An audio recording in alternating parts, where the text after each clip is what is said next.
going to step away from. Got it. Okay.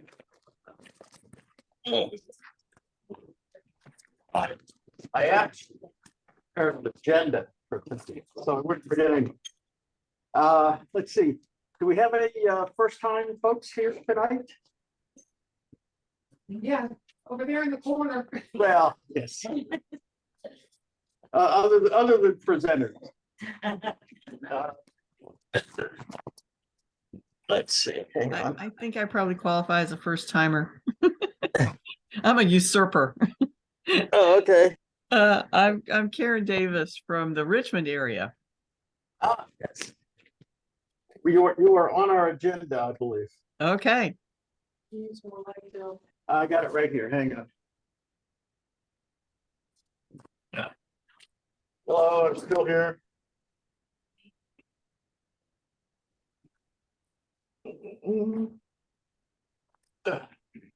You need light on? No, I'm good. You want the light on? No, I'm good. I have lights. Yeah, I got a beauty dish light. Yeah. Okay, well, welcome to the April meeting of our Camera Club. I can't see a thing because of my beautiful beauty light. But first question: has anybody done anything exciting this month, photography-wise, that they'd like to share? I can share what I haven't caught. I've been to Williamsburg several times to find the lambs. Always asleep in a corner on the other side of the world, and you can't get to them. Oh well. So that's kind of stinks. Yeah. All right. I went somewhere. Where'd you go? Well, since our last meeting, we went to Florida for the week to Bradenton to see spring training baseball. Yes. And I got to take some really interesting candid shots of some of the Pittsburgh Pirates who are on the team. And then when we came back, we went up to Jamestown, a settlement for something called Military Through the Ages, which was really, if you've never seen it, is something very different.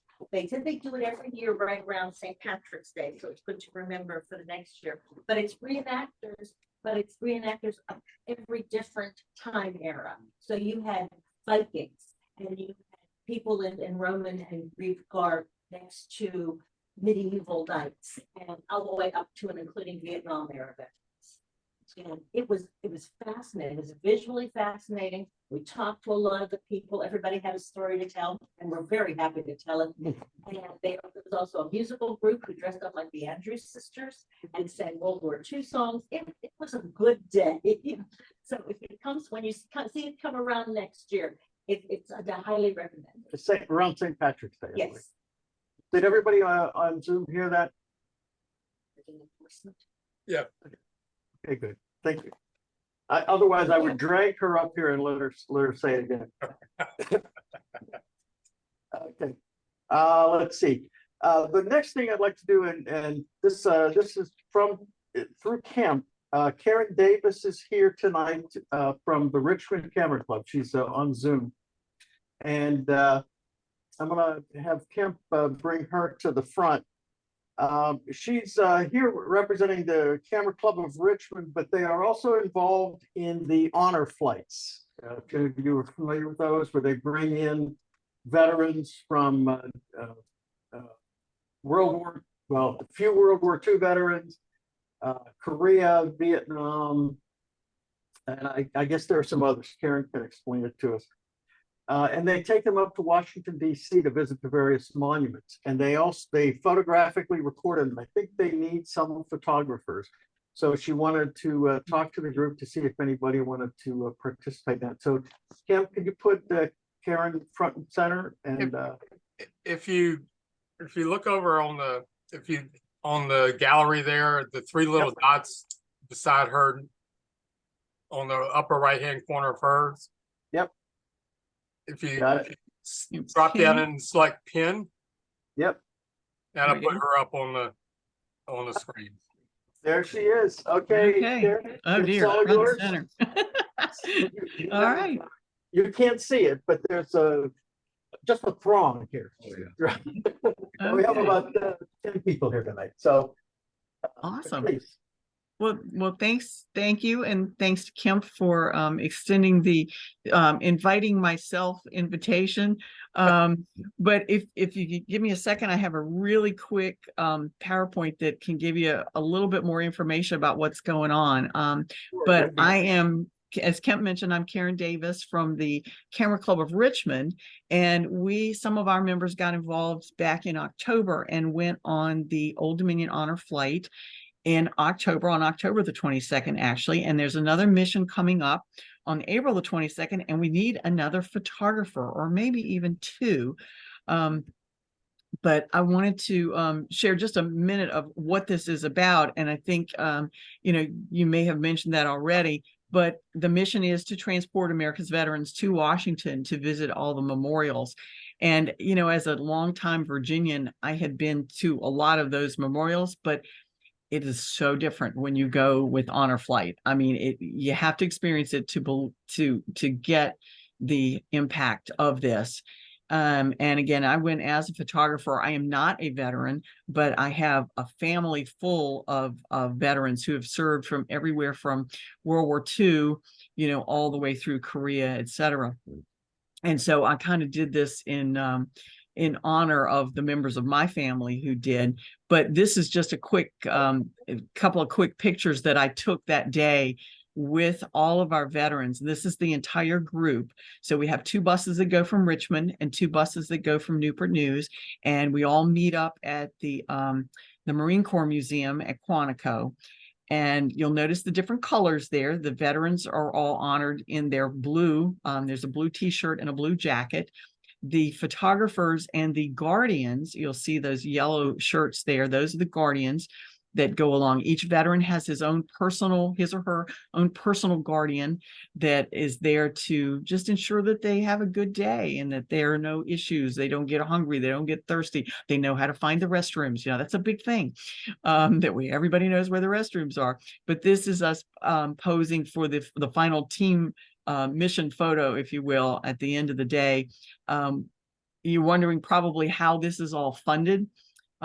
Privately funded. It is a nonprofit corporation, and they take donations. The Mission Barbecue people are awesome. I believe Williamsburg Jewelers, you may be familiar with them. They provide some funding for this, as well as the American Legion Riders. These are the motorcycle guys that you see.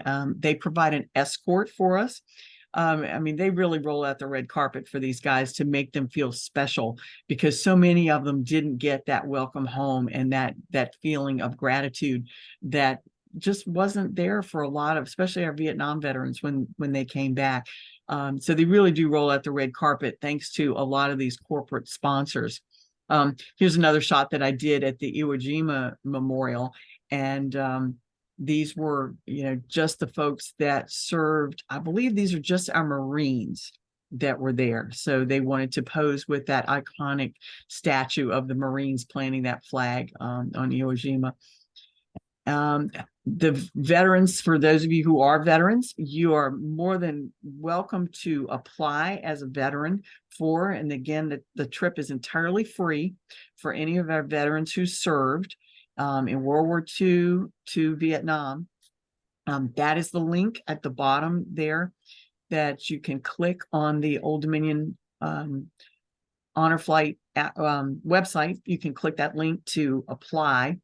And here are those service dates in case anybody was questioning, what time period these. And we had one World War II veteran that went with us in October. So those are the service dates. The guardians that I mentioned, the folks that were wearing the yellow jackets, they are individuals who accompany that veteran. They are asked to pay $100 for the trip, just to kind of help defray some of those costs. And that bolded topic at the very beginning, spouses are not eligible to go with their own veteran, but spouses are accepted as a guardian for someone else. So you can't be your own veteran's guardian. So we did have a couple of those. The spouses wanted to go along and they simply served as a guardian for another veteran. The photographers, would apply at that same link that the Guardians used. And as a photographer, you would travel at no charge. All we ask is that you make your veteran on your bus your priority. I did take a few touristy kind of shots along the way, but the main priority obviously is to take pictures of the veterans on your bus. And as I mentioned, we do have 4 buses that are going. But I saw some folks from the red bus and the yellow bus and the blue bus. And, you know, I took pictures of anything that I thought would be a memorable moment, you know, for those veterans. So it's not exclusively your own bus, but just take lots of pictures, and then we share them via Dropbox, you know, when we get back. So that is, again, the link for the photographers to sign up. So I saved the bit of news for a little further along. There is an because you do have to be there at, as I say, dark 30 that morning. The date of the mission is April 22nd. It's a Saturday, but you do have to show up at 5:15 a.m. But they have coffee. I promise. There's coffee and there's breakfast. So they do feed us very, very, very well. We, as I said, we start with breakfast there. You guys are meeting at the Mariners Museum. We meet at the American Legion Place here in Mechanicsville, in near the Richmond area. But they're wonderful. They're all there to serve you breakfast. There's orange juice, there's pancakes, there's eggs, there's sausage, you know, all kinds of stuff. And then snacks along the way. Lunch. We had a wonderful dinner that was catered by Mission Barbecue on the ride back home.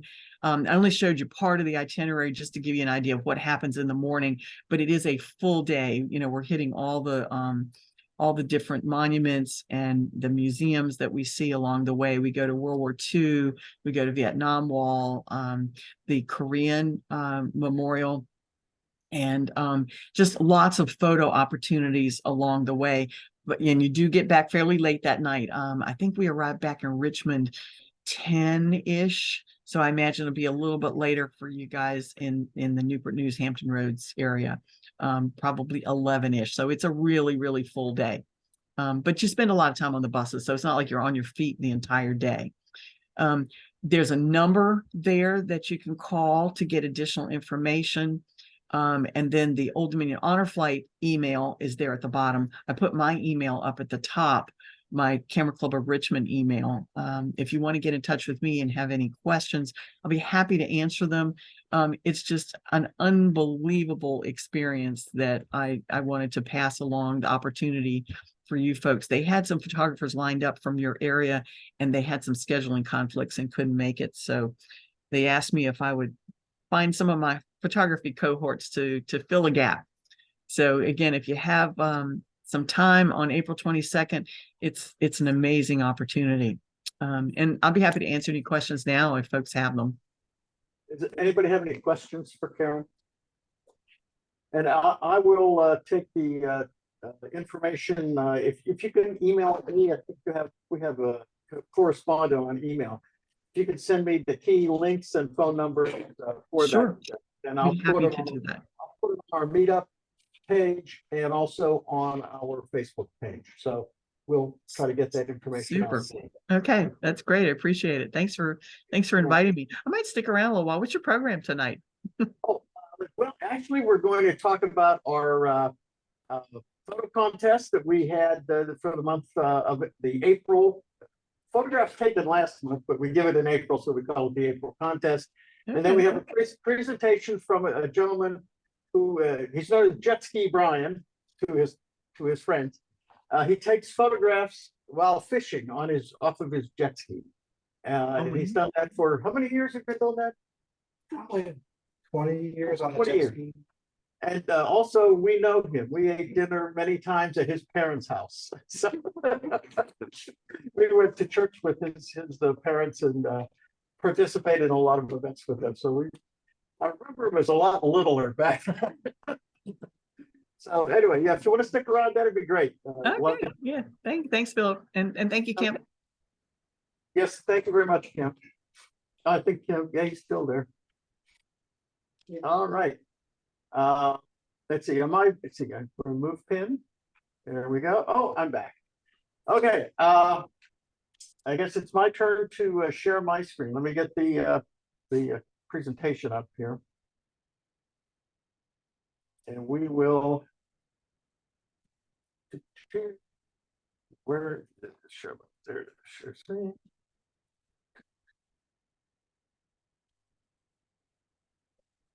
Okay.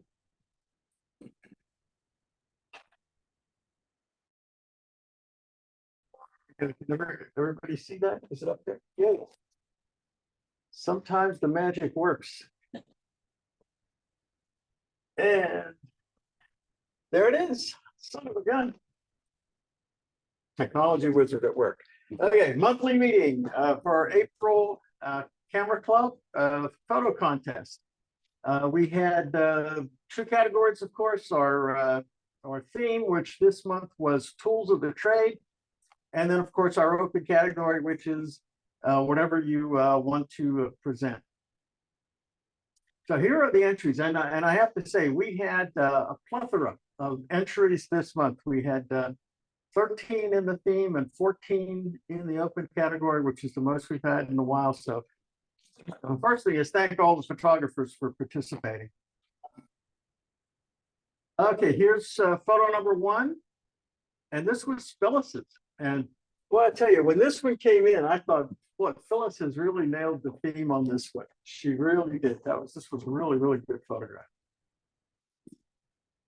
The next one, Leah, my lovely wife.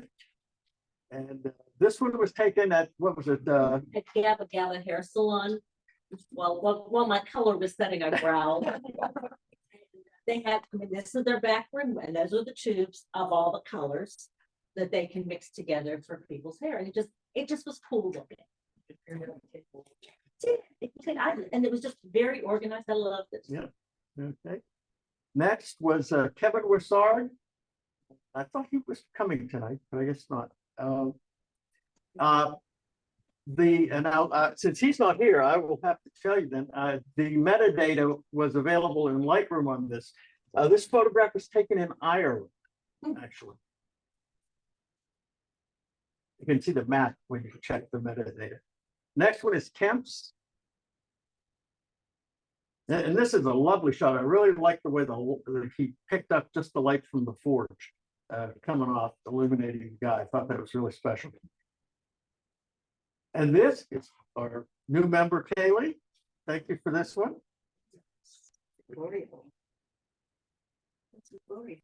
Steve LaFay. And this is glass working at Jamestown. And this is Mari, I presume. Yes. Yeah. Same location as Kaylee? Yes. Yeah. We don't let her drive yet. She's only 11. Yeah, good shot. Good shot. I like that. And this is John Murphy's, which is quite different from the usual John Murphy photograph, I must say. I mean, he really stepped out of his comfort zone. There's not a bird flying around holding a pair of flaps. This is really different. Or water. Or water. a water reflection of a pair of flaps. No, this is a real photograph. So John really did a good job. This is mine. This is from spring training down in Florida. And these are the tools of the trade. With the catcher's helmet, it's called the tools of ignorance, but Yeah. that's another day. This is from Laura, who is online tonight, I believe. And this is, I believe it's a wig maker. Probably it looks like Williamsburg. Yes, it's a wig maker from Colonial Williamsburg. Yes, thank you very much. This is Chan Parks. Chan was supposed to be here. I don't think this is taken in the US of A. But Chris Chan is rarely in the US of A, so I don't know where this one was taken. It looks like Pakistan or something, Yeah. doesn't it? Yeah. Yeah. Number 12 was Marie's. Very nice job. Where was this taken, Marie? Bacon's Castle, they had 12 nights of Christmas, so they had a big light lighting event and Santa Claus and vendors and what have you. Okay. And number 13 is Carrie DeJeans. This is, I've seen this camera. She brought this camera to a meeting, if anybody remembers. Carrie, I don't know if you're, I don't know. Can you hear me okay? yes, we can hear you. Yeah, I just thought it was because of the how old, how old it was and everything. I just thought it was a cool opportunity to take a detailed photo of, a camera from 1956. Because we just, you don't see all the dial and workmanship and craftsmanship in in today's cameras. Beautiful shot. Very good. And the results. Honorable mention. Since we had over 12 entries, we had an honor. We actually have honorable mention, and that was Chan. Third place was Carrie. Yeah. The crowd's roaring, Carrie. It's overwhelming. The sound is just reverberating in the room. Second place was Phyllis. I'm sorry she's not here because she doesn't. This is good recognition for her. And I really wanted her to see that she got an award. And the winner was Kim.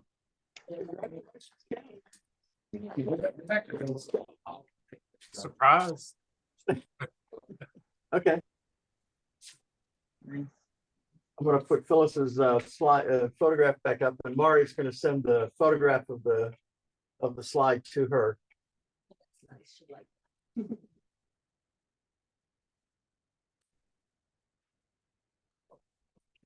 All right, and so congratulations to everybody.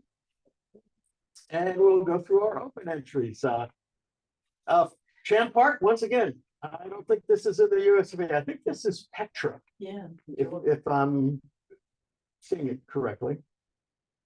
Second is Kaylee. Is that an alpaca or a llama? Alpacas at the Virginia Safari Zoo. You know, you've never been to that. It is a treat because these animals, and I've been, and these animals will come right up to your car, stick their head right in your car. My wife had a buffalo, couldn't fit his head in the window. And had its tongue was like this big, trying to get her. She was like flipping out. They have a tram that you can take. They'll come up with that. They know that car means food, and ostriches and emus and all that. And you put your window down, their heads coming in your car, and anything that looks like food, they're going to get. So if you've never been up there, it's actually a pretty cool place to go. The thing I noticed was good focus on the eye of the animal. That's very important. So you did a good job on that. And that's camera, that right? Yes. Oh, really? Yeah. Beautiful job. This is mine. This is from the trip that Kemp arranged to the Keystone Museum up in Colonial Heights. This is Kemp's open entry. Kemp, anything about this you want to pass along? That was in a fire station across from the St. John's Church there in Churchill, where Patrick Henry made his speech. It's diagonally across the street from that. I was up there at the church, and I went walking around in the firehouse, and these were just sitting there in the floor of the firehouse. And it's just, hey, I got to take a picture of that. Yeah, very cool. Thank you. Next is Laura. Beautiful shot. Really, really well done. Thank you. Thank you. That was here in, what's it called? Green Spring Interpretive Park. Is that what this is? Get the name of the park. It's the park here in Williamsburg. Okay. Well, thank you. Marie was sixth entry, and I'm presuming this is the Outer Banks. Yes, sir. I did a workshop last year, and it was during that storm we had. All the water was rough. It was just awesome to take pictures of with waves coming in. Love the beach and I love the mountains. So Seventh is Mari's. Very nice. It did well with the colors on that. Yeah, That- well, that's it's HDR, so it's. but still, I mean, it pulls all the colors in. That was very nice. This is John Murphy's, and he titled this Camouflage, but I thought he should have titled this You Can't See Me. Cans. That's this is Chan's head squirrel, and Sean found him. Yeah. For those of you that don't remember, Chan had, what was it, like 3 months in a row, he had a squirrel in his photo, and they won. And we kept accusing him of having a trained squirrel that he used to win the photo contest. This is Phyllis's, and I believe this is from her Ireland trip. She said she was going to post a photo when she got back, and I think this might be from her Ireland trip. This is Kevin Wilsards again, and he titled this one Quiet Evening, which is a very nice photo. Steve LaFay, and he titled this Nature's Revenge. Pretty cool. Number 12, this is Carrie's. This is actually a customer of mine and the dog that I groom, and she realized that she didn't have any photos of her and her dog. Because she was always the one taking the photos for the family. So she asked if I had, could take some photos of, and I just love the connection and the joy in her face. So Beautiful shot. Very, very. Number 13 is Leah Columbus. It's the mirror at the hairdressers. Yes. I was inspired. If you look closely, and you folks on Zoom, I'm going to point at the screen. But if you look closely, you can see the photographer reflected in all these different mirrors. And then others just show the shot, but you can see the camera right in the center of the shot. I thought that was really cool. I took one similar to this in 1976 at the Three Rivers Arts Festival in Pittsburgh on film using Pentax Spotmatic 2. So I think we should enter our duplicate photos somewhere. And the last one was Tom. Yeah. Another, it's a beautiful reflection shot. And once again, we have honorable mention in this one, and that goes to Chan Park, which I believe is his Petra shot. Third place went to Tom Carmen. Yeah. Second place went to John and his trained squirrel. Chance squirrel. Yeah, the Chan squirrel. Yes. And the winner this month was Carrie. Congratulations, Carrie. thank you. Maybe I should photograph people more often. Keep doing your abstracts. They're winners too. So congratulations to everybody everybody did well. Thank you. When you look at all those photographs, they were all good photos. There wasn't there's no snapshots in there. There are photos and there's people thinking things through. So that's very good. So we really appreciate that. Let's see. I forgot to enter the theme for next month. Strange signs. Strange signs, and the deadline is going to be the 1st of the month. First day of May will be the photo deadline. You'll have 6 days to vote, and then we'll do the next meeting is on the May 5th, I believe. That's the first Thursday in the month. But strange signs, that's what you're looking for. And that's the email address. It'll be in all the announcements. And that's it. So we have the lights back for just a second, and I'll do my intro of our main speaker tonight. Okay, we go. You can design my car, I'll do like. Okay, give me a second. You want to bring the sun drive up? Tom is right there beside you. Excellent, excellent. Oh. It slides out. Okay, read that.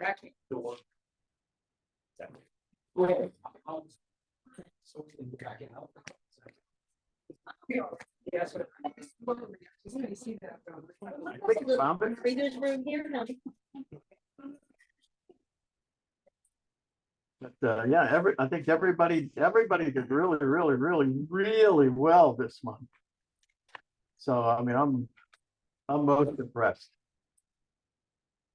I'm just upset I didn't win it.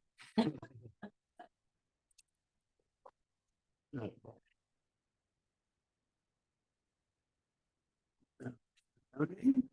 There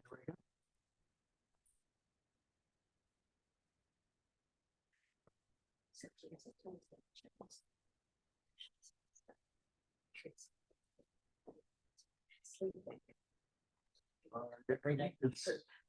It's just coming off thumb drive. It's a little slower than mine. It's spinning. It's a PowerPoint. Right? Yes. I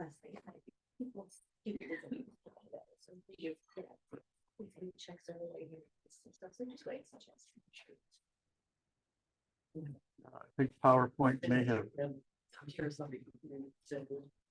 It didn't like that, so we'll bring it up again.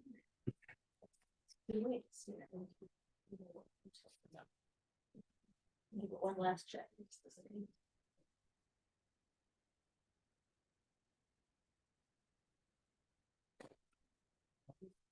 You hit clear reminder. Yeah.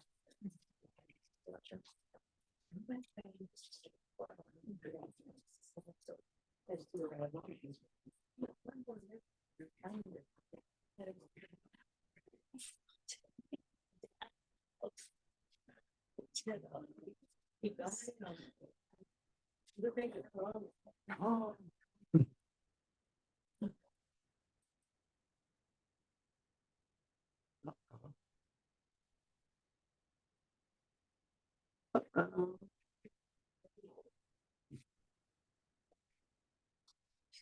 Oh, recover the work, just restarted.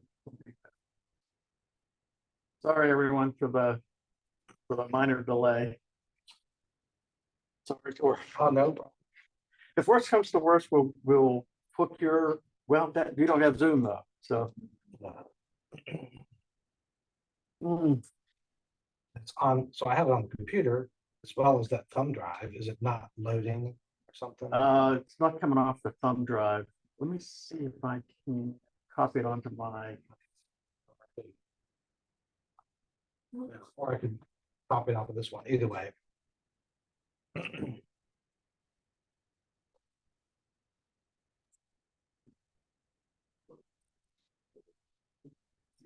Need to reboot, Phil. No, it just wouldn't bring up the PowerPoint. So I'm gonna try to, I copied it over to my desktop and I'll try to bring it up from there. Okay, we're not getting any video from you. Oh, okay, let me see.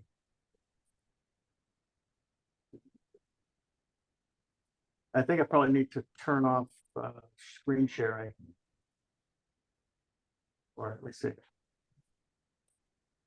There we go. You getting anything now? Got your desktop now. Okay. There we go. Now I will share PowerPoint.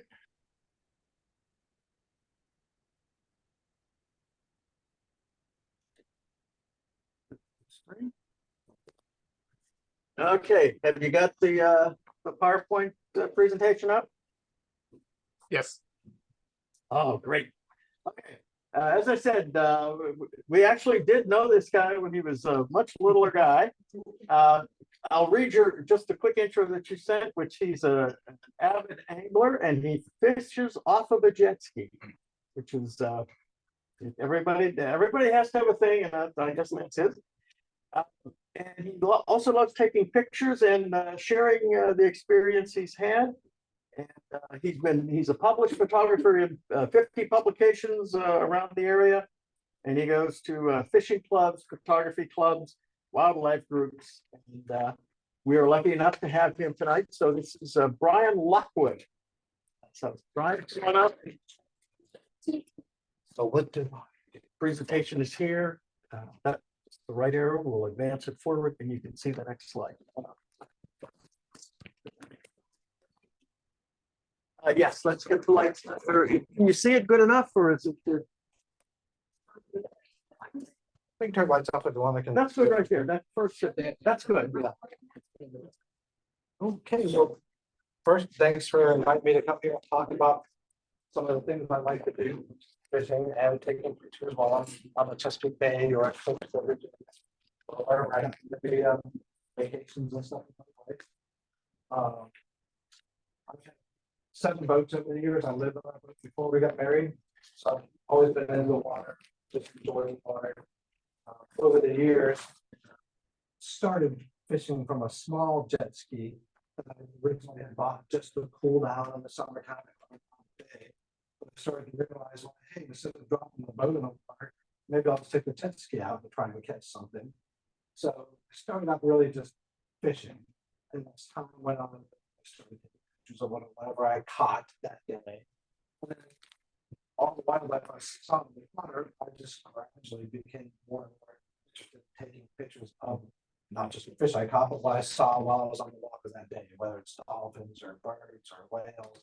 So it was kind of a gradual evolution from boating to taking a jet ski and then eventually saying, well, I can go further and further. My jet skis, so I rigged them up for time with almost like a boat. So this one that you see here, that's in this photograph, I had a windshield fabricated, put a GPS, an extra fuel tank, some of the things that just give me better range and be able to go further and further places offshore Virginia. So the jet ski you see pictures, the one I used in the wintertime mostly because it has a windshield. So I fish for whatever's out there, whatever time of year. This is a striped bass I found on the eastern shore of Virginia while on this particular jet ski. Yeah. And this presentation, just so you know, I have a lot of slides. So I'm going to move fast through some and stop on some other ones. This is a recent picture. Okay. Recent picture at the Chesapeake Bay Bridge Tunnel. Some friends of mine took a picture of me while I was taking a picture of them. And this is a different jet ski that also has a windshield that I used in the winter time quite a bit, but this was just a couple of weeks ago. Over time, as I got more and more into fishing off of jet skis and rigging several ones over the years, some people inquired to me about who did my rigging. So I gave somebody emailed me and said, hey, we have jet skis that we just bought. We want to have them shipped to, I think this was United Arab Emirates. So I fabricated it on my pipe work, rigged these 3 jet skis up, flew a jet here, and actually loaded them in Norfolk and flew them to United Arab Emirates. Bill, you do that? Yes, I did that. I confess. So they're quite elaborate. There's almost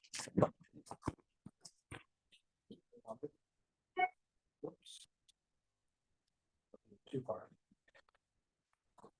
So this is another jet ski we rigged in 2012. This was a newer Yamaha XHO. This particular picture, maybe I'm like 40 miles offshore of North Carolina, but it was kind of like a jet ski situation. I had 2 500-watt speakers, 10 over VHF, rod holders on the water lights, navigation lights, VHF. So this one is very full.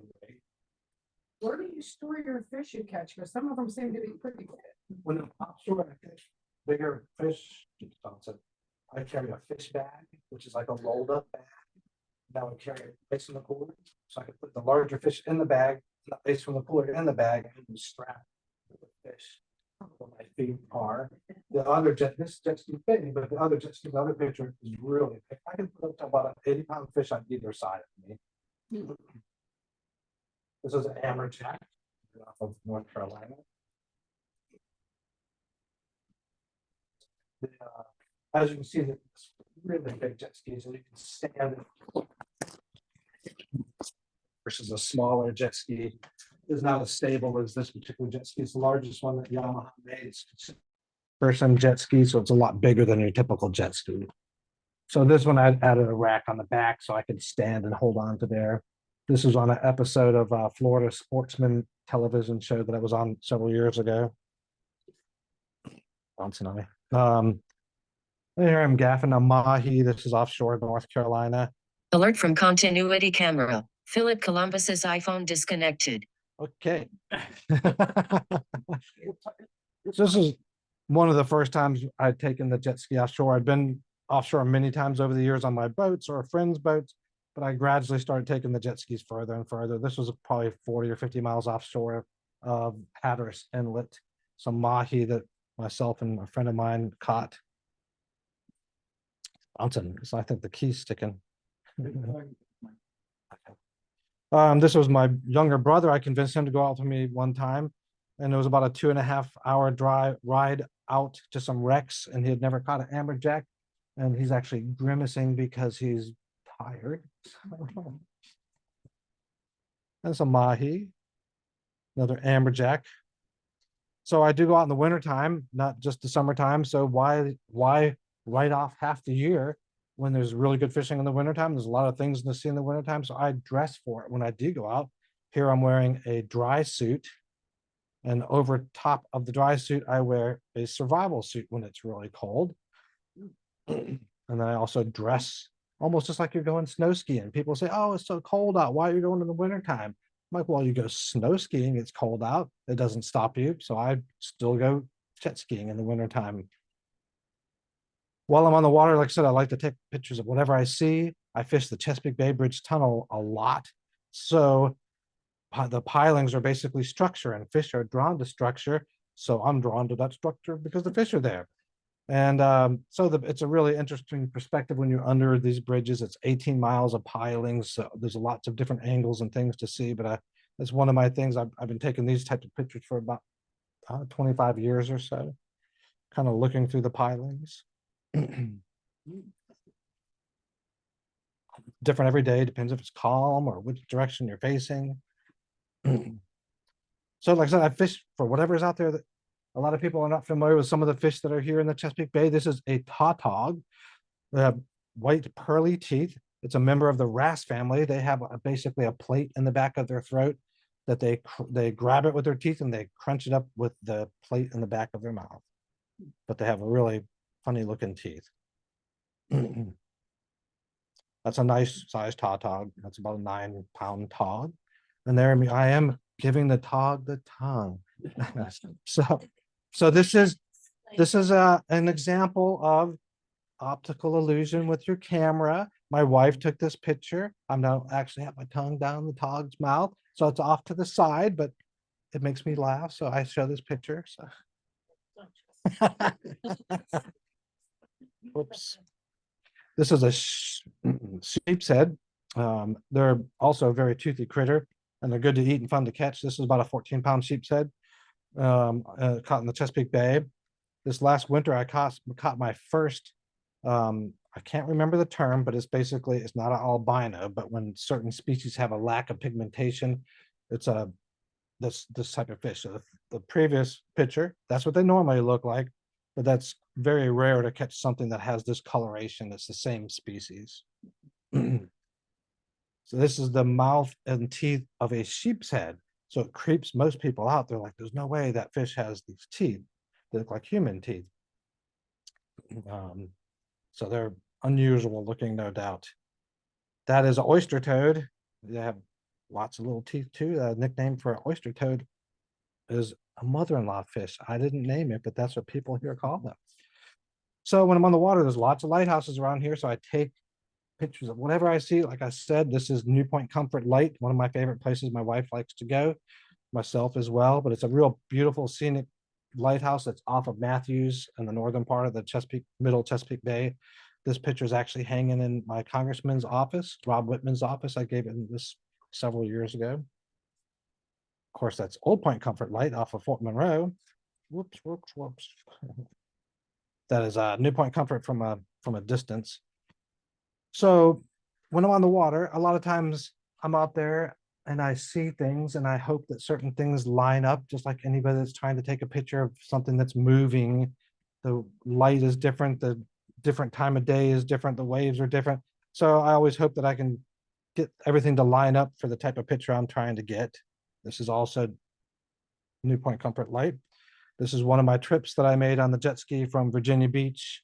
That's down the coast. This is Corolla Light while I'm on the jet ski from a distance. This is Wolf Trap Light, if you're not familiar with that. It's off of kind of Matthews, I guess you could say, a little further up the bay. I took this recently. This is a sorry, Thimble Shoals Light, where if you're driving across the Hampton Roads Bridge Tunnel, if you're going east, this lighthouse is to your left. It looks, if you look at from a distance, you can see this light on your left-hand side going across the HRBT. This is Chesapeake Light Tower on one of my other jet skis. This is just this last winter. It's a popular destination for people to go diving and spearfishing and fishing. It's about 15 miles east of Virginia Beach. So it's all about structure. It's the only thing that's out there. So fish are drawn to it, and people that fish are drawn to that structure because the fish are there. This was last winter. I was out looking for whales, but it's a really unique structure. And this not this picture, but one of my pictures of Chesapeake Light is on display at the Virginia Aquarium. I just took this a couple of weeks ago. This is Fort Story, Cape Henry Light, as the sun was going down actually a couple of weeks ago.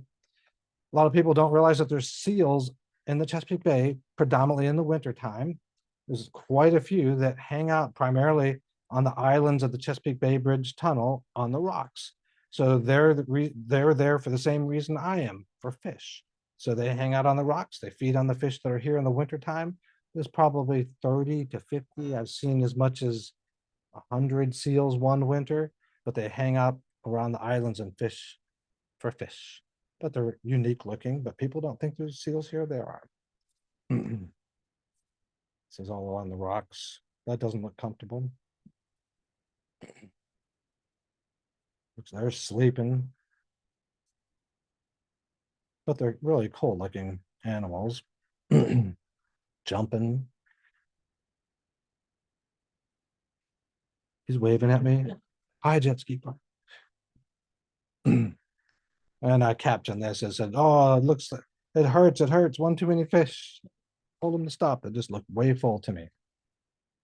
This was a couple of years ago. One of the trips, I had told my sister that I was going to take my niece to a movie. So instead, I took her 15 miles offshore and took her spearfishing. And this is at the Chesapeake Light Tower that I showed you earlier. So then, of course, my sister said, well, I want to try that. So there's my sister, my niece, my nephew, myself. We went to the Chesapeake Light Tower and went spearfishing. This is one of my furthest trips several years ago from Virginia Beach to a place called the South Tower. It's a Navy dive tower where they practice diving, but fish are drawn to this structure and other ones that look just like that. Primarily, a lot of people go there for amberjack, but there's cobia, there's spadefish, there's several other species, but this is one of the amberjack. I think I caught 12 that day. That is the structure in the distance from me holding up an amberjack. One of my favorite fish to catch along the coast of Virginia and North Carolina and in the Chesapeake Bay are cobia. One of my favorite fish to eat and catch. They can get up past 100 pounds. A typical catch would be 25 to 50 pounds. This is probably about a 35, 40 pound fish. There's my wife, Cynthia. This is one of my jet skis I had not yet rigged, but I said, well, all I really need is a rod. So I had the rod on my feet. We went out and cast to a couple of buoys and caught that and had it for dinner with friends. Another friend of mine, Rob Cowling, a Newport News resident, he got into jet ski fishing and followed me around for a couple of years until later he decided to get out of it. He had back issues, but he enjoyed it for several years. Another friend of mine that got into it, this is Todd. But I like taking pictures, whether it's boats or jet skis, and I try and get action shots of my friends, and I'll say, well, make 50 laps around me. I'll take 100 pictures. I'll get a couple good ones. So there's Todd and his wife. My friend, as we're leaving at sunset, I'm like, hurry, make some passes in front of me so I can get a decent picture of you with the sun coming up. There's my friend Todd with an amberjack. Another friend of mine, Dustin, who's moved away, but he was fishing around the Hampton Roads Bridge Tunnel. I fished with him several times over a couple of years, and he was deaf, but we could still communicate with hands and arms. This was my longest trip off of Virginia. I left Hampton and went to Norfolk Canyon. It was a 110-mile trip on one of the jet skis, and I was 16 hours on the jet ski. So I've caught mahi and tilefish. This is a blue line tilefish. Probably caught it in about 200 feet of water. Really good to eat, fun to catch. This was on Animal Planet. I was fortunate enough to be on a show called Off the Hook Extreme Catches on Animal Planet a couple of years ago. I had 2 of these jet skis rigged. One was my wife, so the host of the show is on my wife's jet ski, and I'm on mine. This is at, I believe, Diamond Shoals Light off of North Carolina, and we're fishing for amberjack there. There's the host of the show. Another cobia on the jet ski. This was a probably about an 80-pound cobia, and that's quite a fight in the summertime. And it's the hardest part is getting it on the jet ski. You can reel it to the boat, but the fun part's getting it on the boat. So after I've caught a couple cobia and I've satisfied that, I'll start taking pictures of what I catch, because I wouldn't normally pull the camera out in the middle of me reeling in a 40-pound fish. But after I've caught several, I'm like, well, I'll just take some pictures now and just do catch and release. But like I said, I've always taken pictures of my catch. This is out of Virginia Beach. This was another one of the fish that had lack pigmentation. I can't remember the term. It was my grandson several years ago, and this was a small cobia. This is off of Cayman Island on another friend of mine who had started jet ski fishing, and that is a mutton snapper. This was this last winter. A friend of mine took this picture. This is the jet ski I use mostly now. Same thing, big body jet ski. This was in the Bahamas. This is about a 50-pound mahi that I caught on a jet ski in the Bahamas. My wife and I, about 5-6 years ago, we live in Pocosin, but we bought a house in Abaco, Bahamas. We both retired a little early and said, let's just sell everything and live in the Bahamas for 5 years. So we bought a house there that needed some renovation to make it the way we wanted, and moved to the Bahamas. And I rode this particular, I think, 2 of my jet skis from Florida to Abaco, Bahamas, which was 230 miles, 11 hours to get there. So I shipped one and rode 2 jet skis there so that I'd have something to fish from while we were there. This was this last winter before the end of drum season. That's a big red drum, probably about 40 pounds on my lap, catch and release. So in the Bahamas, when I'm there, I like to dive and spearfish, same with here. And these are lobster that are popular in the southern hemisphere. They're crawfish or crayfish or lobster, depends on who you talk to, but they're really good to eat and fun to dive and catch. This was off Virginia last winter, a really big black drum. I'm going to show you a couple pictures too, because if you notice, I have short hair now, but when I retired, I said, well, I'm going to just stop cutting my hair. I'm going to have the I don't care hair. I never had long hair in my life. It's kind of long and ratty looking here, but I decided to grow my hair out. Here's a white marlin. That was just a couple months ago in Abaco, Bahamas. There he is. So in the wintertime, a lot of people over the years have finally realized that there's whales consistently off of Virginia Beach. It used to be you go fishing and maybe you see 1 or 2, but for many, many years now, in the wintertime, primarily say November through March, there's humpback whales, finback whales, seine whales, minke whales, but predominantly humpback whales right along the coast of Virginia. Sometimes in the Chesapeake Bay, I've seen them up as far as Reedville. So I like to take pictures. So usually if it's slow fishing or if I see whales, I will stop fishing and follow a whale for 2 or 3 or 4 hours. And sometimes they do nothing. Sometimes they blow. Sometimes they breach. But the whole time, to me, it's still, that's my favorite thing to do in the wintertime is follow the whales off of Virginia Beach. So, of course, there's a lot of ship traffic here in Hampton Roads, container ships, cargo ships. So unfortunately, the whales tend to be in the channels because that's where the food is, in the deeper channels, Menhaden. So every year there's unfortunately some whale strikes. You've probably seen some of the news this last year. There was more than normal, but here's a humpback whale next to a ship. These are some Navy researchers that I got to know over the years, so I'm always taking pictures of them. The lady on the bow of the ship has a tag, like a bow and arrow that she's trying to tag the whale with. There they are. That's the Chesapeake Bay Bridge Tunnel in the background. in the whale watching trips. Here's a pair of humpbacks. I'm gonna go through some of these a little fast because a lot of them. So while they're out there trying to take a picture of the whale, I'm trying to get a picture of the whale and the boat, because it always looks better to me to have something in the background besides just water. So I'm always trying to line myself up and predict where the whale's going to come up or go down. And this is an example of me on the jet ski. All these pictures with me on the jet ski taking pictures of them taking pictures. That's the Virginia Aquarium boat, the Ocean Explorer, some friends of mine. When you follow whales for many years, you kind of get used to how long it takes for them to come up and come back down, and what they're going to do and which direction they're going to go. Sometimes it's unpredictable, but for the most part, they'll go a particular direction and be down for a certain period of time. But I'll follow them, like I said, for hours and try and get a picture. This is before the sun came up off of Cape Henry. Right as the sun's coming up, I'm trying to get the water reflecting. This is a whale that's upside on his back, flat, slapping his flippers. This is a whale that was unfortunately passed away, that was stranded on a bar off of North Carolina. And I always say, well, here he is giving me the big flipper. But they're really magnificent animals to see when you're trying to envision a 5-story building that is on the water. So it's just amazing to see. I got a lot of fluke pictures over the years. This is this last winter off of Chesapeake Light, maybe 12 miles offshore, and that whale is probably about 5 miles from that light. It's just the angle that I happened to get. And this is a different day, and he really came up. He was almost like standing on its head, bobbing up and down, doing this motion. This was just a couple weeks ago, also right at the mouth of Cape Henry, right next to a container ship. And actually, Hapag Lloyd actually purchased and wanted this picture, and I sold that to them recently. Here is a humpback whale coming up right off of Cape Henry.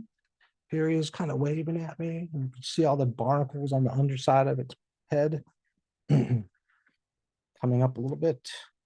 And whales have baleen. It's almost like a filter screen system. And this is one of the few pictures I have of his actual mouth open like this with the baleen exposed. That's how they filter their fish and catch. Me trying to catch certain things at certain times of the day. A lot of times I'll go out in the morning saying, hey, I want to get out there and maybe catch a beautiful sunrise and line it up with something. And here's one of the buoys in the shipping lanes of the Chesapeake Bay. Got a bird on top with a light lit and the sky lit up as well.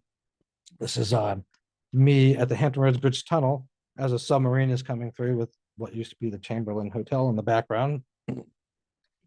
And here is a sub with a sub. You know, the nickname for a whale, some people call them a sub because they dive and they breach as well.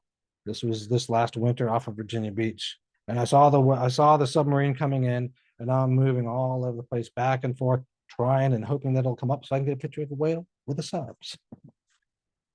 I took this picture a couple of years ago, right at the mouth of Cape Henry, and it was just a really cool looking, vibrant sky as this submarine was coming in and a car carrier in the background. And I posted these on Facebook, and it was just, to me, a different look. Same thing. Now he's past, the sun is over here, and now he's passing Cape Henry. But I posted these, and a friend of mine said, well, I think I know who that is. And I sent him all the pictures. And just by chance, this happened to be a friend of mine's neighbor who was the captain of the submarine. So there he is passing me. So the captain invited me. I don't remember that. I know it was a Newport News class submarine. It's been a couple of years ago, but this is the captain of the submarine. He called and invited me to come and view his submarine. So I, like a month later, so you never know where your pictures are going to go and what's going to come of them. So he gave me a full tour of, I'd say almost a full tour of the submarine. And there's a submarine as it's being worked on in the yard. There I am. And he gave me a commemorative coin from that as well. So like I said, you never know what's going to come of you taking a picture. Oh, there we go. Yep, it is a Newport News. Yes, thank you. So this is one of the days I'm off at the mouth of the Chesapeake Bay. The humpback whale breached, and it probably breached 2 or 3 times, but you just don't know if they're going to do it again. But I was lucky and ready when it came up the second or third time that it breached. It's one of my better ones while I was on the jet ski, and it was maybe 100 feet away. So, like I said, if you're on the water in a boat or a jet ski and something like this, it's like a 5-story building coming out of the water and hitting the water. It's just a fantastic thing to see. This is one of my favorite humpback pictures I took several years ago. I think this was maybe 2012. In January, I was coming back from offshore on the jet ski, and Rudy Inlet is in the background and this dredge in the foreground of Virginia Beach. But this whale had breached 1 or 2 times, and I followed it till it was almost dark and captured this right as the sun was going down. It's still my favorite humpback whale picture that I took. So this picture, the city of Virginia Beach used several times, several publications did, and it's also hanging in the corporate office of this dredge company, Weeks Dredging. So there he was, coming up, going down, splash. So lots of different whales. This is a finback whale. If you notice, the fin is a little bit more pointy looking, but they're very fast moving. When you're following a whale like this, trying to get a picture of it, he might go down and come up a mile away. And so it's hard to follow and get pictures of the finbacks. So I like taking pictures of birds and the wildlife. Gannets are one of my favorite birds that come here in the wintertime and feed on primarily schools of menhaden. They're also a way to find whales. If you see birds diving, it's an indicator of bait. And if there's bait, there might be a chance of whales. And you can see sometimes thousands of these birds diving. And if it's calm and you cut your engine off and these birds are hammering the water, you can hear them just pop, pop, pop, pop, pop, pop, diving into the water. It's a real impressive thing to see. Lots of gannets. That's a northern gannet. And on this, it just shows on my depth finder, all the green is bait. So that's why the birds are there. That's why the fish are there. That's why the people are there. Coast Guard boat going by me, another Coast Guard boat. This is the pilot, one of the Virginia pilots right off Cape Henry. It's just, they're back and forth constantly boarding and coming off of ships from having brought them up the bay. These are some of the boats at the Pocosin Seafood Festival workboat race. So I'll go there sometimes if the weather's decent and they have the races still, and take pictures of them as they're racing. It's one of my favorite things to do off of Pocosin. This is Back River. One of my favorite pictures. This is the Rainbow Chaser. It's a really pretty boat, and I think he's won this race a couple of years. And I know this guy, but it's just he's giving it all it's got. Coleman Bridge. This was the Big E several years ago before it was decommissioned, as it was coming into the Chesapeake Bay, and I'm on my jet ski playing chicken. I did eventually move, but it was one of my favorite aircraft carrier shots with the helicopter coming in and the sun glaring in the background. And some more submarine. I have lots of submarine pictures over the years. I do carry a big lens. I'm not right next to the submarine. People sometimes will say, you can't be that close. I'm like, well, I'm not that close. My lens is that close. So I carry usually a lens, like a 50 millimeter, then a 200 millimeter, sometimes a 400 millimeter. And oftentimes I'll bring my 600 millimeter lens as well. So it's a pain when you're out there trying to change lenses from one thing to the other, because usually I just bring one camera body. But yeah, this is me using a telephoto lens to get a lot of these shots. Yes. When all the military ships and stuff that are around here, have you ever been questioned or but I didn't really think you could take pictures of. There is nothing that prohibits anybody from taking pictures of military vessels. There's thousands of people that see them come in the bay or leave the bay. It's not unique to me being on the water. And almost all of these vessels now, when they're along the coast and in the bay, they're actually transmitting an AES signal anybody can see where they are. So I'm not, but yes, sometimes people will say, oh, you shouldn't have taken a picture of that. But when it goes through the Hampton Roads Bridge Tunnel, do you think that nobody else saw that? You know what I mean? So I have. I just feel like there would be it's not that, it's not like 50 years ago, people will say, oh, you're letting the Russians know that that sub is coming or going. But satellites will see more than probably what I can take a picture of. But well, not inside. Yeah, I did not take pictures inside the submarine, and he didn't take me where the missiles are or in the reactor, but he showed me the rest. And I said, wow, this looks like a miserable existence. So very cramped quarters inside a submarine.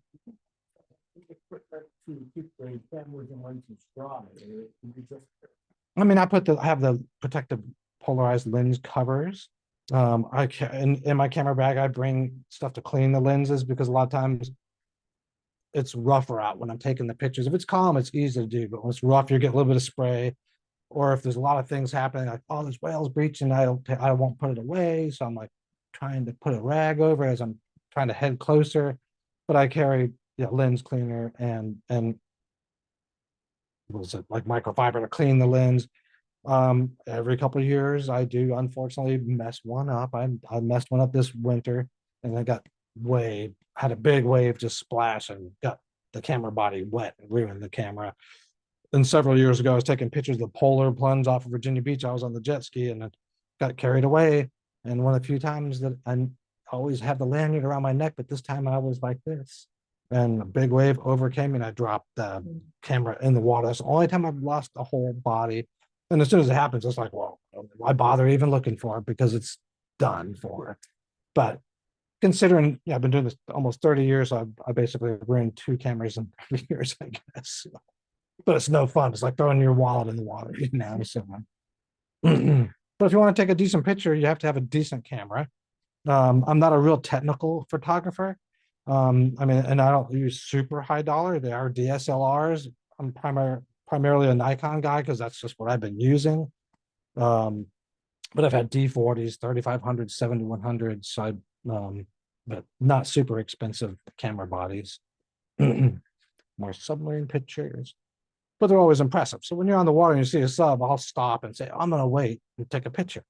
And to give you an example about how close you can or can't get, if you're fishing at the Hampton Roads Bridge Tunnel and a submarine or a ship is going to go in between 2 channel markers, they don't make everybody that's fishing leave. So at certain choke points, if you want to call it, you can be relatively close to them and there's nothing illegal about it. And it kind of enables me to get a better picture too. So, but I don't approach them in open water and say, oh, I'm going to take your picture. I might stop at a distance and use a telephoto lens. So lots of pictures over the years. That's also the Big E. Lots of Navy SEALs around here. So if you go on the water a lot, you see a lot of Navy and military on the water. The pilot boats. This is a unique contraption that was being transported up the bay. My wife and I were out there and saw it being towed up the bay and said, oh, take a picture of that. I think it ended up being a wheel that went to a mill somewhere up the bay. Yeah. Let's see, which one was this? This was going into Yorktown, I think. Yes, that was a couple of years ago. Yes. And some friends of mine from Cito were there, and I said, hey, I'll take some pictures of you around these boats. There's my Cito friends. A lot of the Navy SEAL boats. These are LCACs, which is landing craft air cushion, really impressive vessels to see on the water as well. This is probably in the Chesapeake Bay, but they're out there training almost every day. But it sounds like a huge jet coming at you when they're out there, but they're impressive. This was several years ago, op sail. My wife and I were out on the jet ski. We watched all the boats come in for op sail and took pictures as well. Through some of these. Everybody might remember the Bounty, which sank off of North Carolina several years ago during a hurricane, but this was when it was in here for op sail. So when we're ever on vacation, typically it's usually water related or an island of some sort. And this was, I think, in Cayman Island. The weather was terrible most of the time we were there. As you can see, there was a storm, but I like to see waves breaking on things and surging, so it's impressive to me. This was one of the trips. My wife and I both rode 2 jet skis from Fort Lauderdale, Florida to Bimini, Bahamas with another group of people on jet skis. It's unfortunately the weather was not good. It was not a pleasant trip. It was doable, but not fun. My wife did not enjoy it, neither did I. But it was what could have been an hour and a half trip took 4 hours to make it across 60 miles. But it's a pretty place. So then the next year I said, well, let's go further. Let's take jet skis to Freeport, Bahamas. My wife passed, but so some of the wives flew, and some of my friends and I took jet skis across. This was 70 some miles to Freeport, Bahamas. It depends on the conditions, and most of my really long trips like this, when you plan something ahead of time, you either go or you don't go. And yeah, you hope for the weather to be pleasant, but none of my really long trips have been pleasant. So I could have made it to the Freeport in an hour and a half because the jet ski does 50, 60 miles an hour. But most of my trips, I was lucky if I was doing 20 or 25, sometimes 15 miles an hour. So it was almost agonizing. And you know that you could go faster, but when you're getting beat up, you can only do it for so long. So it's this is squirrel fish. This is off Bahamas.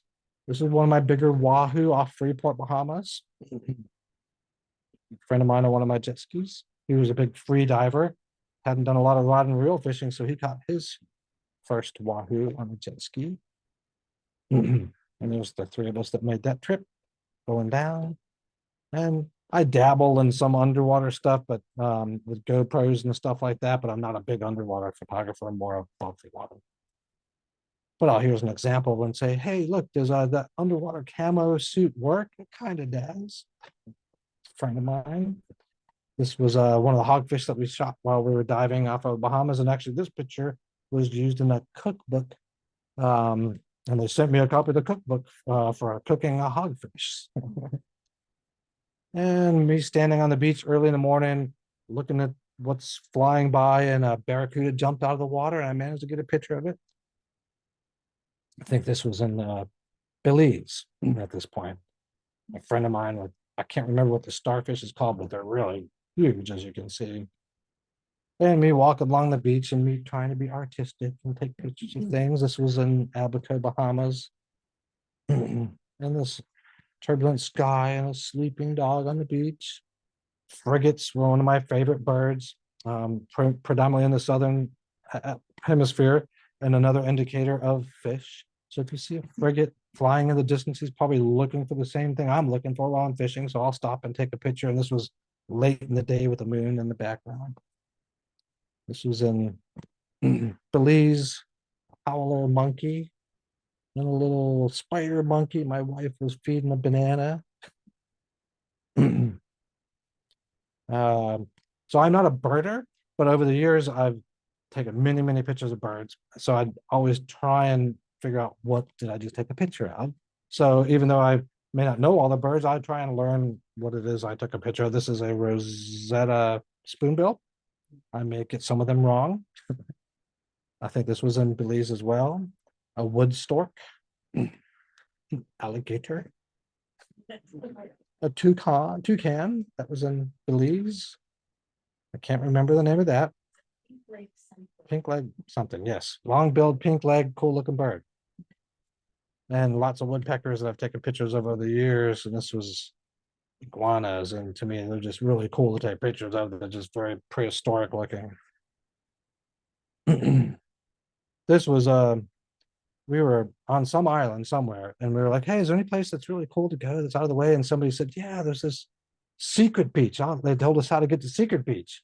So we went like on an hour and a half golf cart ride, and we finally found Secret Beach was, and this was it, a rock with 2 chairs, but we found it. This is in Puerto Rico, me liking to see pictures of waves breaking. This is at Arecibo, which fell apart, I guess a couple of years ago. but it was still impressive to see it was together still when we saw it. One of the museums that we went to in Puerto Rico, I just thought it was cool with the angry redhead picture. Very angry redhead picture. If you haven't been to San Juan, it's a beautiful, beautiful city. It's not the most clean city, but it's got some really good architecture. And this is in the fort at San Juan. This is the cemetery that's right next to it. And we thought the cemetery is one of the most beautiful things that we saw in Puerto Rico because it was very ornate. This is in the cemetery. And birds. My wife likes to pick up sea glass. This was in Puerto Rico. Some parrots in Puerto Rico. Puerto Rico. This was in San Diego. Some birds that were nesting on a cliffside. Me fishing in San Diego. You don't get to see where that fishing, right? Sea lions on the West Coast. So we have seals here. So I had to see the sea lions in this. And I believe that's an American kestrel. Or something. Yes, this was off the West Coast, one of the oil rigs, but you don't see them out here. So it was like, oh, check it out, this oil rig. I can see it from the beach. This is one of my friends that I followed a couple of times when I rode the jet skis to the Bahamas. My friend took his boat. I followed him on the jet ski and he carried extra fuel for me. This is in Abaco, Bahamas. This was a cell phone picture, but it was just a really beautiful sky that morning, lit up with a thundercloud behind this place we were staying. This is my friend's son that morning, me taking a picture. But I like just pretty skies and stormy skies. This is a queen conch. There's lots of different types of conch, but this is a queen conch, really pretty underside of its shell. My younger brother with a triggerfish. This is the Bahamas with a grouper. This is a red grouper with a lobster that was inside of him. A barracuda. I gotta hold up my catch and do something with it. Me trying to get the sun through the mouth of the barracuda. Sand dollars on the beach. Sea urchin remnants. So the Bahamas, the water is definitely pretty blue water. That was our draw to the Bahamas, was the water. It was definitely pretty. The islands themselves, there's not a lot of life on the islands. A lot of people think it's a tropical, beautiful paradise, but they're pretty much rocky islands with some palm trees, a lot of pine trees, but the water is beautiful. And I always told people, if you wanted to see the wildlife, you need to get in the water because that's where all the life was. It was under the water. I'm always trying to get lightning pictures whenever there's a storm. This is a ray under the water here, a parrotfish. And just bait around me. This is the community that we bought a house in where it says Emerald Bay. This is the canal we're on. So I was inside of a canal with the Sea of Abaco on the outside of me. So we have beautiful ocean sunrises and moon rises and lots of little rocky outcrops along for really good, interesting diving. This is my long hair with my niece. This is took me 4.5 years to grow that hair, but then I got sick of it. So yeah, my mother, when are you gonna cut your hair? When are you gonna cut your hair? So I never had long hair. I did it. Probably won't do it again, but so she won in the length contest, I guess. Probably, yeah, that's what it is. So this is the little house we bought there about 5.5, 6 years ago. We bought the house knowing that we wanted to do certain renovations and improvements. A year after we bought the house, we had Hurricane Dorian go through Abaco, Bahamas, and we were both there, unfortunately.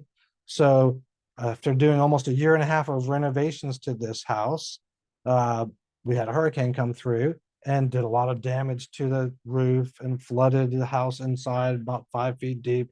So then we spent another 1.5 years after the hurricane repairing the house. So that's what it looked like before we bought it. That's what it looked like after we redid the whole house. There's my wife standing on the beach. And I'm like, hey, it's gonna be a full moon. Moon's coming up, right at sunset. Let's try and get some pictures. So I'm like, stand, jump, do this. There's my wife on the beach in Abaco. Some people fishing off the shore. Me with lobster, did a lot of lobster and diving with friends and family that would come visit us. Sunrises on the beach. This is Now back to Pocosin, Virginia, because I lived on the water here in Pocosin, Virginia for about 20 years. So I took a lot of wildlife pictures on the water or shoreline birds close to our house or things that would walk through the yard. Green herons. We were fortunate to have a bald eagle's nest off of our front yard for, I guess, 7, 8 years and watched many pairs of young eagles being raised by this pair of eagles. So for that reason, I have thousands of eagle pictures. So I'll just go through some of them fast, but this is one banded eagle that was coming through, and I'm standing in the yard trying to get pictures of his bands as he's flying over my head. So you could see everything that they would come back and eat. And I'd spend hours just trying to get pictures of eagles flying by and whatever they caught. This is a juvenile bald eagle with a puffer, like a blowtoad in his grasp. If you don't know, it takes a bald eagle almost 4 years to get to full coloration where it's white and brown, and they almost look camouflaged when they're young. This one had landed on my dock. So I was managed to get some close-up pictures of him. You can't see it. If I can blow it up, I can actually see the trees behind me in his eyes. Another juvenile. These are along Pocosin. More and more every year, I see more and more eagles, which is fantastic. I'm driving down the road often and just see them flying over interstate. So it's really cool to see more eagles. And here's birds making more birds. There's a pair. So I'm going through fast on these because I have lots of eagle pictures. This is an osprey dive-bombing bald eagle. Both of them are very territorial. The eagles are here all year. The ospreys migrate in the wintertime. And when they come back, the eagle is still there. So they don't like each other usually. And a little red-winged blackbird and flying through the marsh underneath of me and then give me a funny look. Another juvenile. So lots of eagle pictures over the years. And this is actually a puddle in my front yard. The eagle coming in for a bath and a drink of water after a rain. A wet bald eagle after a good rainstorm. And a juvenile and an adult.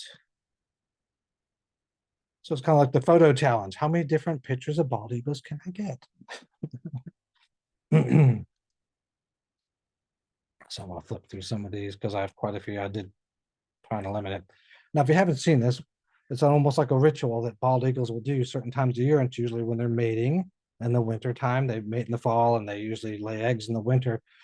But I would see this every now and then, but I never got a picture of it till this particular day. I'd actually had the camera out when they were doing it, but they would fly through the air and grasp each other's talons and spiral to the ground and let go right before they hit the ground.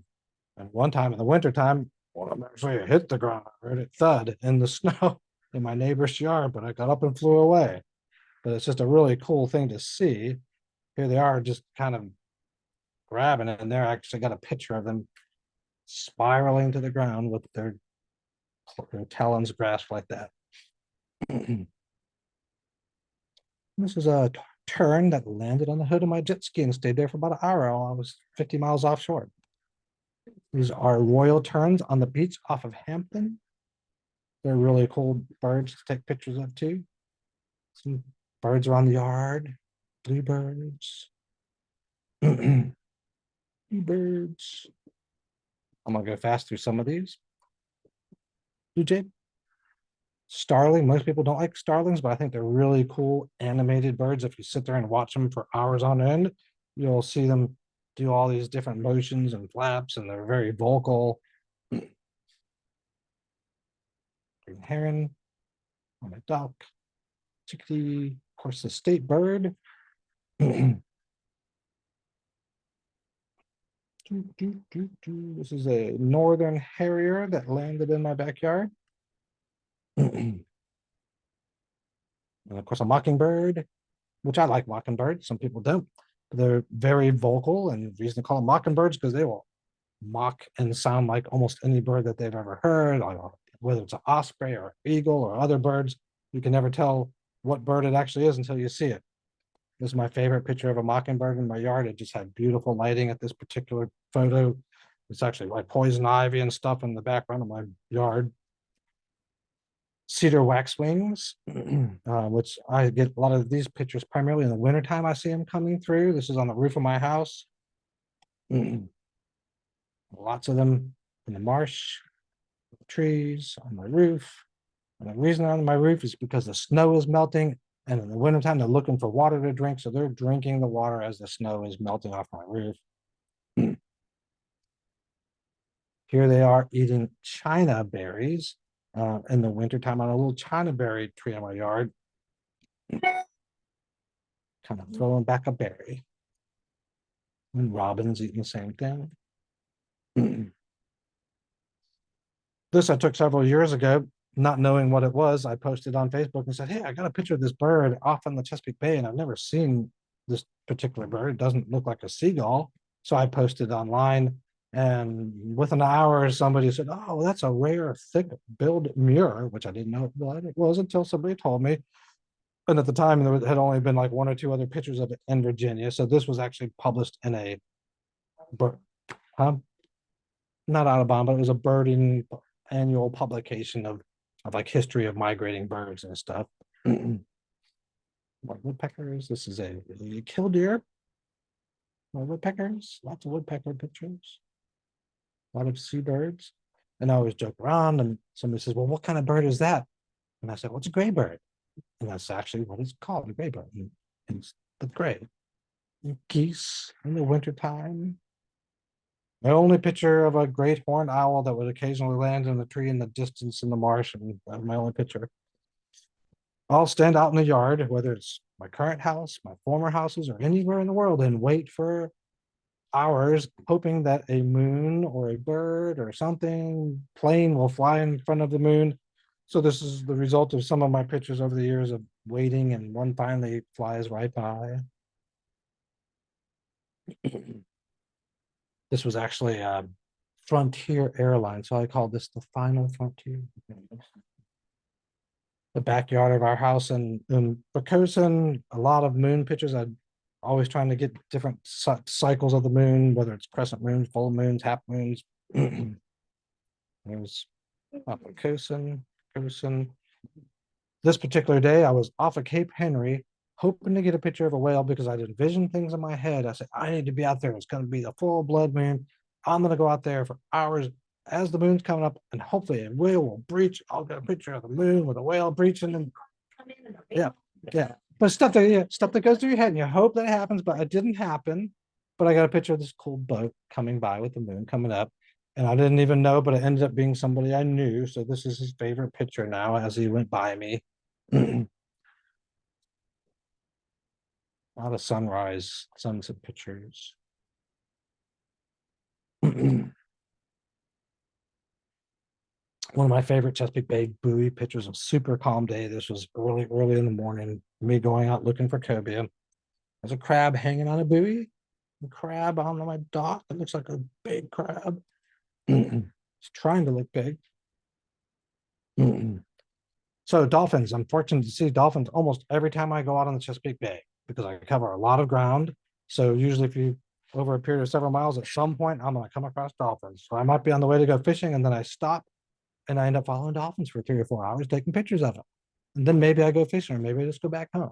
But this is right off of Grandview Island. This is one of the first times I got all three kind of jumping at the same time. This is off of Lynn Haven area. This is one of the few times I've seen them playing with their catch, but this is one of the few times I got a picture of them with a shad. Southampton, Chesapeake Bay Bridge Tunnel, off of York County, Pocosin, York Spit Light, looking right at me. So you can be out there all day and they'll never jump. Or as soon as you put your camera away, they jump. So if you don't follow them for several hours, you may never get a picture of them jumping, or they might jump quite a bit. That's New Point Comfort. Little pink underside of the belly is kind of an indication of its mating season. Dolphins right beside me while I'm on the jet ski. And this is the only picture I got with the dolphin with the fish and the osprey with the fish in the same shot. An array that I just caught, kind of creepy looking.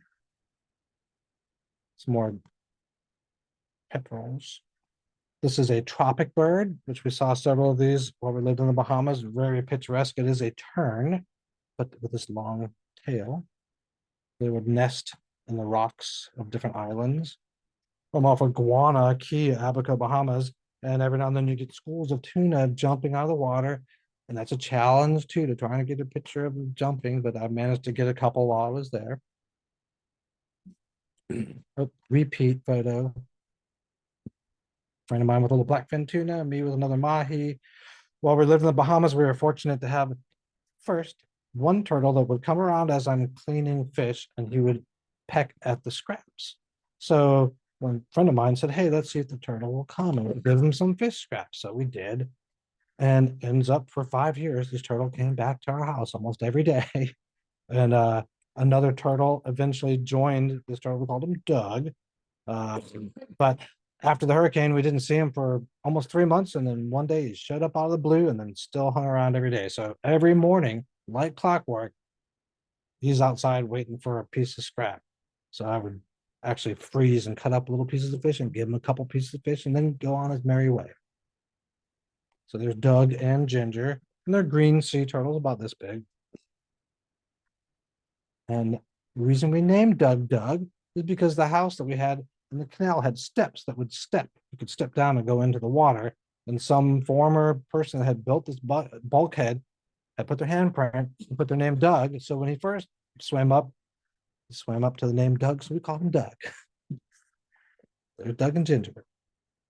There's me trying to do underwater photography. So over the years, I had thousands of turtle pictures because every day I would feed them and take pictures of them. This is another type of whale. This was in the Bahamas. This was a Blainesville beaked whale, unusual looking whales that we saw off the Bahamas. They had these protrusions off the top of their head. This is a group of them. So dragonflies, I like to take pictures of dragonflies because they're really cool too, because dragonflies eat flies. We like that. Bacosin. This I took in a park, the 2 of them. Fiddler crabs, I use them for bait. Squirrel, just for y'all. There's the squirrel. I used to raise oysters when we lived on the water. So at low tide, if you haven't seen it before, oysters would purge and spit. Something that could spit up to 4 or 5 feet. So this is me sitting on the dock for hours at a time, waiting and trying to get a picture of the oyster spitting water out. Some deers around our yard. Snow deer, little deer, spiders, butterflies, whatever is out there, I will stop and take a picture of it. So. Then my wife was always like, you always take pictures of the animals, you never take pictures of my flowers. So now I take pictures of whatever my wife is growing. This is before this flower budded, and here it is after. Some cone flower, which, see, these things I did not know the names of till my wife educated me. Different flowers. Flowers. Lily.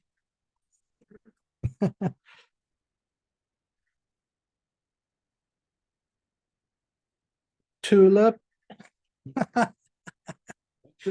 Raccoon, Rocky the raccoon. So we had raccoons that would come around the yard too, and they would actually pick up the oysters and look for worms and bugs and things under the oysters, and that's what this one's doing. And there's one sticking his head through poison ivy.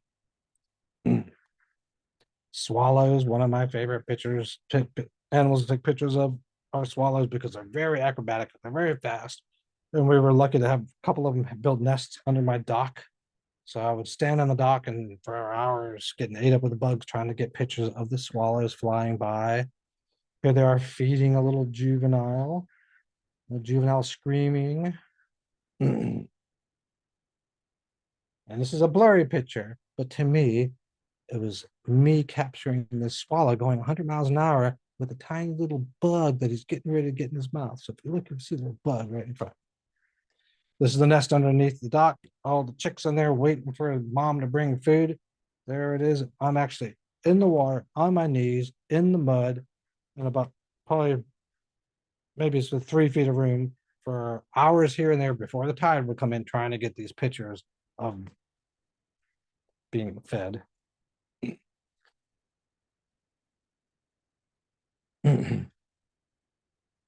Dragonflies too. And now these are all the juveniles that you just saw under my dock that just finally started exploring outside, and they land on my dock and they're all screaming, bring me food. This is heron in the backyard. I like this with the reflection. Another heron shot in the backyard. Another reflection. So this was a heron in the backyard had just caught this huge mud shad or gizzard shad. And I was like, wow, look at the size of that thing. And then as I'm taking pictures of him, this is like 7 o'clock in the morning before we're trying to go to work. I'm like, I gotta get a picture of this. So he's playing with this monster fish. And out of nowhere, a juvenile bald eagle swoops down and tries to grab it, and he drops it in the water. The eagle flies away, and he's got it back, and then managed to swallow this monster shad. Another big shad. I was always amazed at the size fish that these things could swallow. Look at the size fish. Yes, it's gonna go down the hatch. There's the fish on his neck. There's the bump in his neck from that monster fish. And you'd be surprised how many crabs they would eat. They would grab a crab, shake it real hard, his claws would come off. They'd mash it up a little bit and swallow the whole crab. Little tufted titmouse trying to build into the house. I think that is a nuthatch, nut something. Carolina wren, thank you. Let's see. Kingfishers.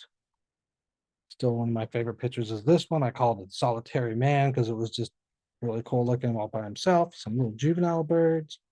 Okay,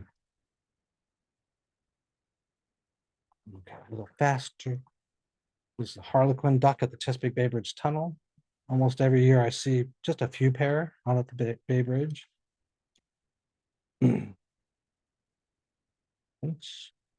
I was talking about northern gannets. This is one time I was on the Chesapeake Bay and a whole bunch of gannets had just dove and they all flew off. And then I come back and I look and there's 2 that were just beside each other. And I actually managed to go up to them and I see that they were stuck together. So first time I'd ever picked up a gannet, and they were literally stuck together. Unfortunately, one had impaled the other in its neck. So I'm looking at both of them and I pull them apart and I threw them off and they both flew off, surprisingly, but that's what they look like stuck together when I first pulled up. Some egrets. This is me in the backyard. I just had a big thunderstorm and it was a nightly routine where egrets come back and forth to the roost. I'm like, well, maybe one will fly by, and I got it in the rainbow. There in the backyard.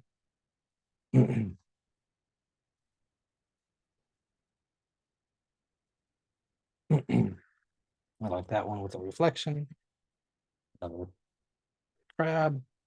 Sometimes they'll group together in mass and they're all hunting frantically, trying to find something to eat. Another hawk. This is me standing on the shoreline in the wintertime, taking pictures of other birds when out of nowhere, this hawk came trying to catch the other birds and just missed him. You can see the splash and it's like, oh, just missed that bird. Mute swans, this was off of Matthews. And the challenge of trying to get multiple birds flying in formation. Same thing, spending many hours at a time, wait for them to get off the beach and fly past you so you could get a picture like this in the marsh. Plovers. Two pipers trying to fight over a worm that one had just picked out of the ice with the mud underneath of it. One of my favorite birds are black skimmers, and I'll follow groups and wait for hours on end for them to fly by because most of the time they're just sitting on the beach. That's off Hampton. It's off Percosin, coasting in the mud. Doing what they do, skimming. That's one of my favorite pictures of skimmers. And oyster catchers, they're one of my favorite birds because they look like a comic book bird, because it doesn't look natural with the big orange bill and the chicken legs. They just don't look natural, but they're really cool looking. And after a while, you kind of get used to the calls that they make. This is a petrel walking on the water. Their nickname is actually a Jesus bird because they literally walk on the water as they're looking for scraps on the surface. I call that a thirsty bird. And osprey, which now is the time of year. Ospreys are all around here, so I got lots of osprey pictures. So I will go fast through a lot of these. The difference between an eagle and an osprey: an eagle will pluck a fish out of the water as it flies, and an osprey will slam into the water and grab its prey, try and orient it into the proper position, and then fly up with whatever they happen to get. Sometimes it's a little fish, sometimes it's a big fish. So we had 2 osprey nests in our yard. So I have like hundreds of pictures of ospreys coming back with different things that they eat. And I'll be on the jet ski following groups of them diving on the water. So every day, every morning or evening, they'll come back with whatever they catch, and I'd stand under their favorite branch and see what they caught that day. Ospreys making more ospreys. If you ever wonder, if you're not a birder, the way you can tell the difference between a male and a female osprey is if you look at the one that on the bottom, which is probably the female, has a dark patch on its chest. So it's a real easy identifying factor to tell the difference between a male and a female, is the female has a dark patch on its chest. Yes. Making more. Cindy's like, stop taking pictures of that. Look like the lovers arguing. There he is, going feet first, slamming into the water, coming up with a fish. This is like right beside me as I'm on the jet ski. And this one is a sheep's head, one of those fish with the big teeth that I showed you. That's the only picture I ever got, one with a sheep's head. Lots of different types of fish over the years. There's with a flounder, big flounder. That's like the trademark position, head first. I call it first and final flight for the fish. And same thing, me trying to get pictures of things landing at sunrise and sunset. There is with a striped bass. That's actually a pretty big striped bass. I'm like, that's legal. Drop it. I'll take it. Juvenile ospreys in the nest. This is, you can tell the difference between a juvenile and an adult because the juveniles typically have reddish eyes until they get a little older. Lots of ospreys. And here's an example of getting ate up by mosquitoes and Pocosin at 2 in the morning, waiting for the moon to come into position for a favorite branch of this osprey. So several days in a row, I'd go out there at 2, 3 in the morning, hoping that I could move around and line the moon up with this osprey that used to like to hang in that particular branch. Sunrise, moonrise.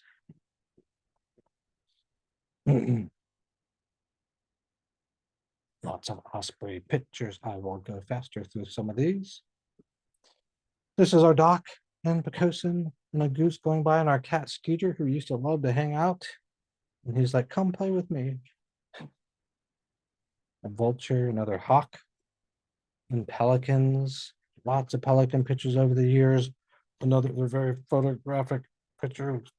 These great pictures of pelicans because there's just so many of them in the Chesapeake Bay. When I grew up in my earlier days, I would see very few pelicans, but over the years, it seems like there's more and more pelicans. This is the Chesapeake Bay Bridge Tunnel. That's off of Hampton Roads. Lots of pelican pictures. Still my favorite. That's at Fort Monroe. That's my favorite pelican picture. If you're not familiar with it, when they're sitting on rocks for hours at a time, they do all these weird things, and it's called feking, I think.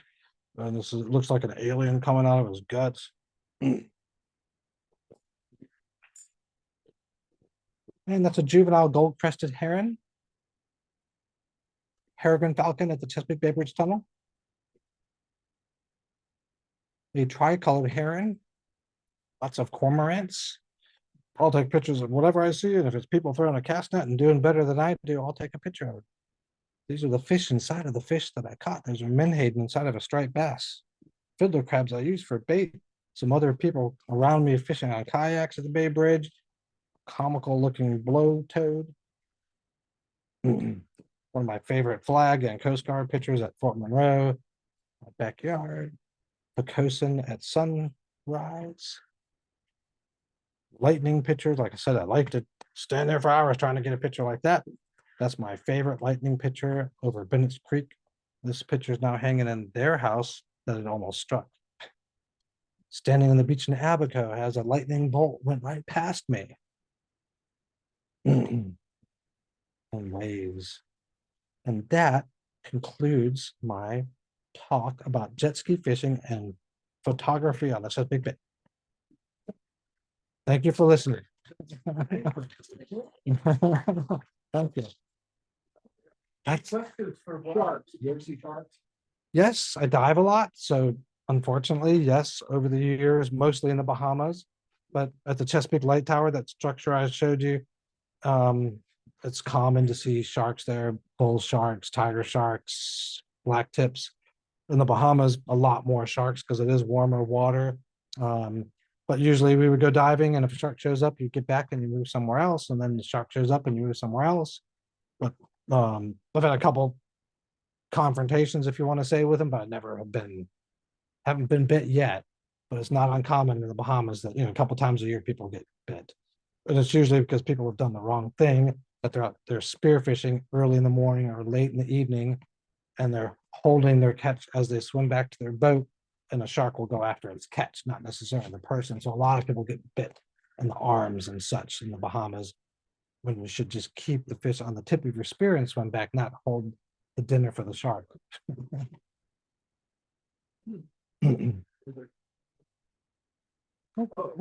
Just out of curiosity, you're an icon shooter? Yeah.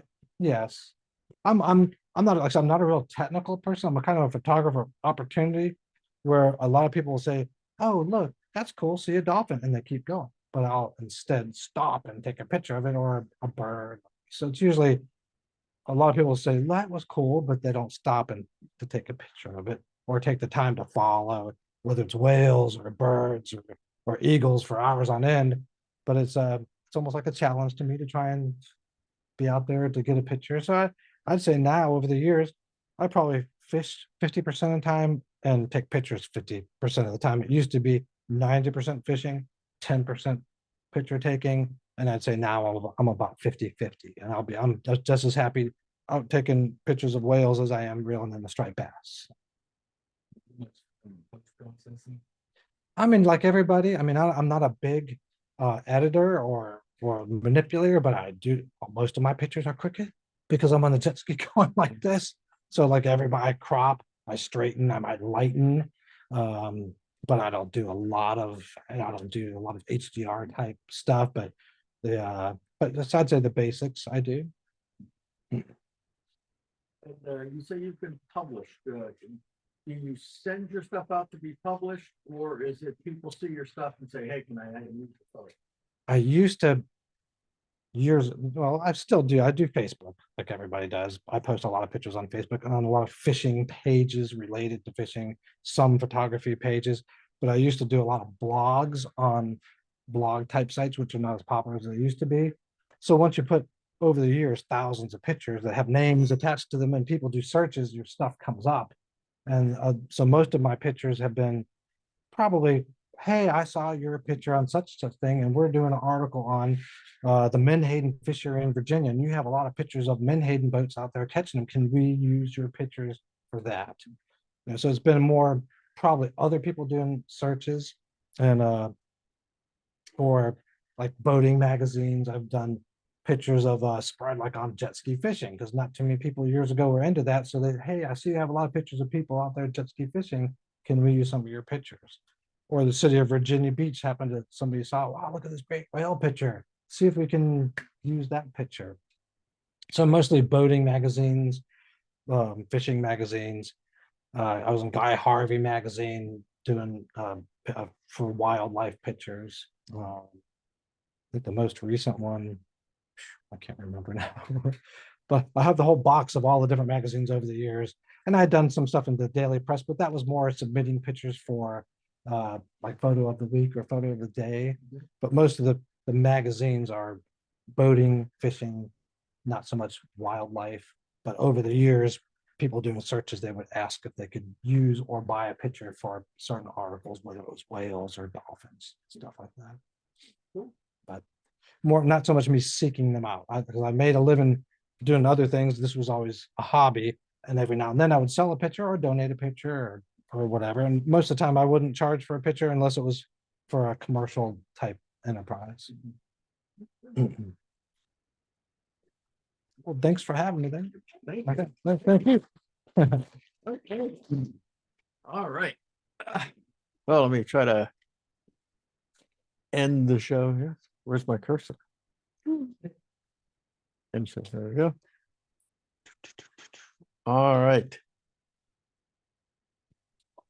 Let me close that out and let's see. Screen sharing is paused. Oh. Yeah, okay. Let me stop sharing. Okay. Are we back? Can you see me? Kemp, are you still alive? Yeah, I was muted.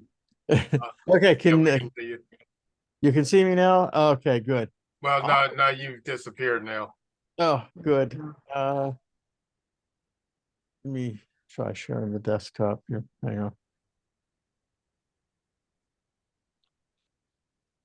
I'm screen sharing. I think I need to stop sharing. And where is my camera? Okay. I guess you still can't see me, can you?